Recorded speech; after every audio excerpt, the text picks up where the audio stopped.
Put the needle on the record. Brunson stops on a dime, launches. Oh yeah! Jalen Brunson buries it. They give it to B. All right, here it is. Bernard looking for 50, and he's got it. Back-to-back 50-point games for Bernard King. Now has Starks for Ewing. Ewing with the spin. Ewing, yes! 1 10 seconds remaining.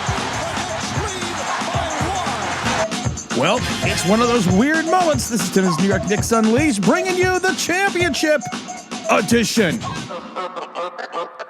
Oh, that's right, everyone. Your New York Knicks, my New York Knicks, everyone's New York Knicks has taken it, of course. We're a couple days late here because of the fact that we were in Miami Beach when the Knicks actually clinched their first NBA championship in 53 years. As a Knicks fan from early 80s, 81, 82, really started I went to the games in 81, 82, really started following the teams in 83. This is a surreal moment after 53 fucking years. 5 seconds remaining. Fox to Wemby. Wemby tries a three, puts it up, off the mark. Anunoby to rebound. It's over. It's over. Knicks fans, this is not a dream. Your long, long wait has ended. Go ahead and cry. After 53 years, the Knicks have finally. I'm not going to lie. I cried in Miami. I still get a little weepy, teary-eyed now. I still hear a little flutter in the voice because it's just been a moment for so long, and so many things that the trials and tribulations Knicks fans have gone through, from Bernard King, and then the King tearing up his knee, to then getting Patrick Ewing the next year, and then Patrick Ewing with Pat Riley and not being able to get over that hump, then Pat Riley leaving us and getting stuck with the angry Chihuahua, which we thought we were getting stuck with Van Gundy, and the two misses by Charles Smith under the basket. Then the moment of being the 8th seed in 99 and getting all the way to see, I'm still weepy, getting over all the way to the championship and having what happened there again in San Antonio.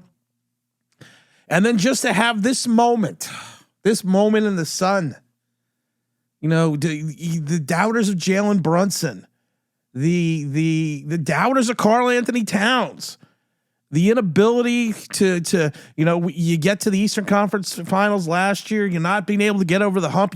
You got a little bit better each year, but you just kind of felt as a Knicks fan, especially if you've been a Knicks fan for as long as I have, and you've seen the collapses, you've seen the moments, you just kind of thought to yourself, especially when we lost that game at home, you kind of felt, then you go down by 30 and you think there's the next collapse, but there was just something different about this team. There was just something different about this moment. And I don't really know how to articulate it clearly, I guess, but the parade's Thursday. Definitely going to be at the parade. This is a moment in the sun that, as a lifelong Knicks fan, that I never thought I would ever see. I'm still weepy. Days later, I hearken back to when my father, who was a lifelong Giant fan, we were at the '86 Super Bowl, and I remember the Giants winning. I remember looking over as a kid and seeing him teary-eyed and crying in Pasadena, because it was that moment. It was that moment that he thought he would never see in his lifetime. And then that moment came true. That ability came, that special team finally came along. And all the people that doubted Jalen Brunson, all of his haters, you can fucking suck it. He's too small. He can't do this. He can't do that. Well, he just puts up 45 in a game-winning effort. As again, we start out slow. We start out slow in game 5, as slow as you could possibly be. But this team just never had quit. This team just never had die in their mentality. It was always it's been next man up, going back to early in the season when Miles McBride went down, going back to, if you take a look at the highs and lows of this season and think about it, again, I'm sorry. I'm still at that moment. I still can't finally I cannot finally articulate it and put together what June 13th, 2026, Game 5, 94-90 is going to mean to me. And like I said, you watch that MVP cap performance, that 45-point masterpiece by Jalen Brunson. You watch the historic comeback, racing 29 points to secure that 107-106 win. You saw the flawlessness of this team, 13 in a row. The dominant performance over Cleveland, that 4-0 sweep. You saw a defense throughout the end of the season, out through the end of the playoffs, that really just put it was that suffocate. You know what? I got to give credit to Tom Thibodeau. It was that suffocating Tom Thibodeau defense. It really was. But it was mixed in. We talked about it early in the season, the free-flowing style of offense that Mike Brown has, where you don't really have plays, but you kind of do. They had the Knicks had the number one defense all postseason. All postseason. If you take a look at the clutch, I always love, because there's a stat for everything. There's the clutch time possessions. And throughout the clutch time possessions, the Spurs only had 66 points. You also got to go back to the in-season tournament. We win the in-season tournament against whom? The San Antonio Spurs. We didn't raise the banner. We didn't sit there and say, you know what? We're going to raise and hoist the banner of something that meant shit. We watched the Los Angeles Lakers do it, but this team knew there was a bigger plan on the horizon. Then there was also the January slump and a little bit of the media drama this season. Early January, Knicks 2-9. Who can remember? Who can forget the 2-9 stretch? And at one point during the lowest point, James Dolan, who's been pretty quiet throughout the last few years, even going back to the Phil Jackson era, James Dolan came out and went on radio and publicly mandated the team must win the finals. They had to he basically said they got to get their shit together and win the finals. He came out, I think it was on WFAN, and said it. Which just basically was just escalating and exasperating the pressure on this team, but they never went down on bended knee. You still had the question about chemistry during that January. The question about Mike Brown, will he be able to make the adjustment? There was talk and consideration that Mike Brown may lose his job in January and February. That if he didn't get to the NBA Finals and at least win, that Mike Brown would no longer be here. You had the Giannis crap. We were still hearing about Giannis in January and February. There was still that point when they were like, it's going to be an uncertain future because we need Giannis. We need to trade. We need to do what we did for we need to do what we did in reference to Carmelo and trade everything, trade the farm to get Giannis to make ourselves better, to maybe get blown out in the second round. No, they stayed the course. They kept the future. They kept everything in front of them. There may have been doubt in the media. There may have been doubt in the segment of the fan base. And I got to tell you, this season was the first season that I took my wife and my kids to MSG because of the fact that we live pretty far away. But we still went to about 20 home games. But this was the first year I took my wife and the kids because I had a feeling I didn't know it was going to be this. But I had a feeling this was going to be a moment this season. There was going to be something special this season. And I laughed because my wife and I were joking in Miami that we went to the first preseason game and then the last regular season game. We went to a couple playoff games, and we also had everything in between. We had another 15, 17 games in between there. Because I just had a feeling there was going to be some. I purchased so much Knick gear this season, I don't even want to talk about it.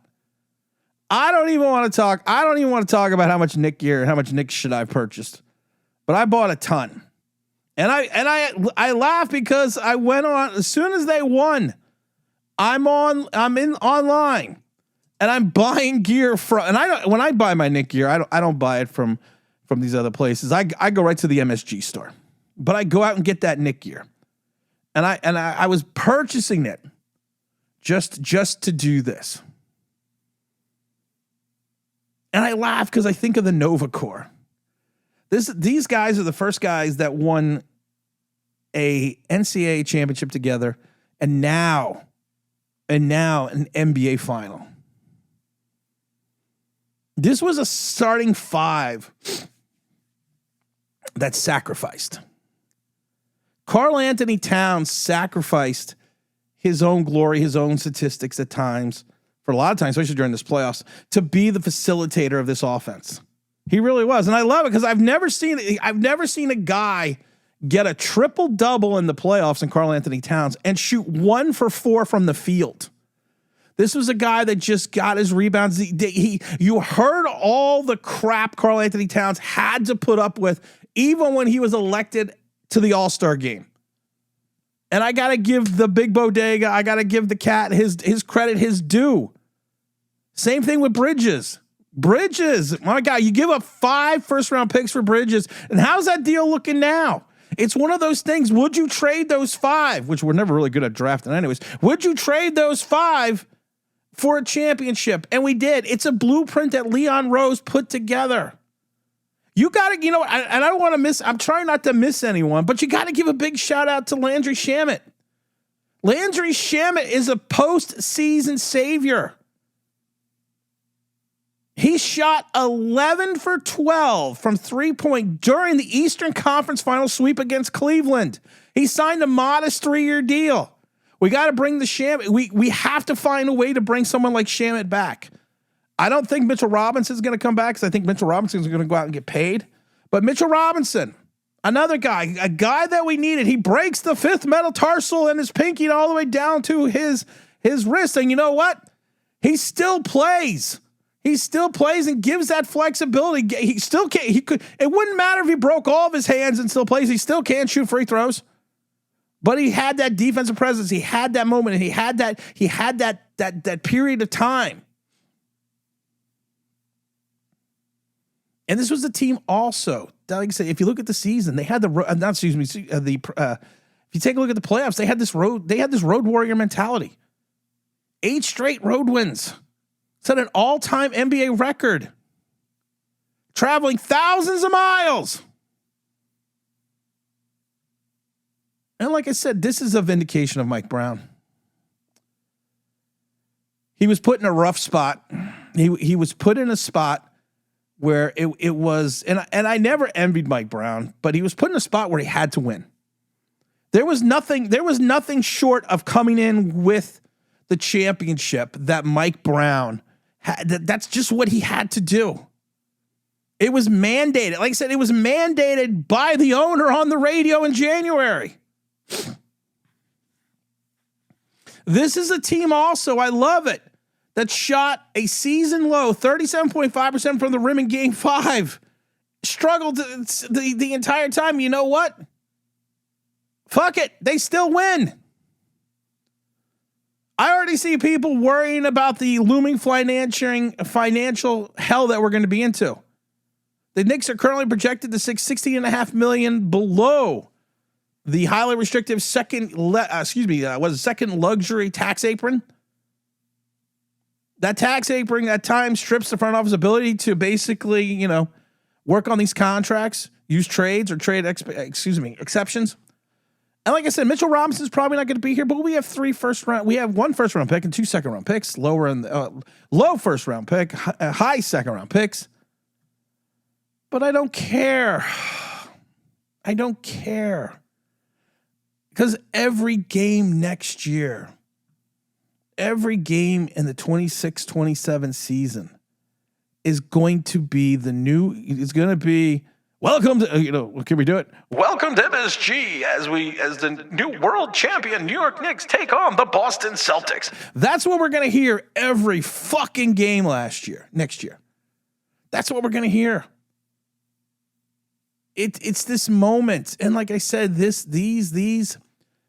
guys and the pressure of Dolan and the hell that the cat went through at times. It all came to fruition. It all came to a moment. It all came to a crescendo. We are just living the dream. As a New York Knicks fan, we are just since 1982, 83, 81 technically. I started going to games in 81. We are living the moment. We are living this fucking dream. This is basketball nirvana. So let's give a big salute and a big shout out to Jalen Brunson and the New York Knicks. This is Tim. This is New York Knicks Unleashed. We're going to be doing a lot of shit this season, so make sure you stay tuned. This offseason is going to be a lot of fun, so make sure you stay tuned for that. Make sure you follow us on the podcast. Make sure, give us a review on the podcast if you like us. Even if you don't like us, just give us a good review. Also, follow us on New York Knicks Unleashed on YouTube. This is Tim, and I'm out of here.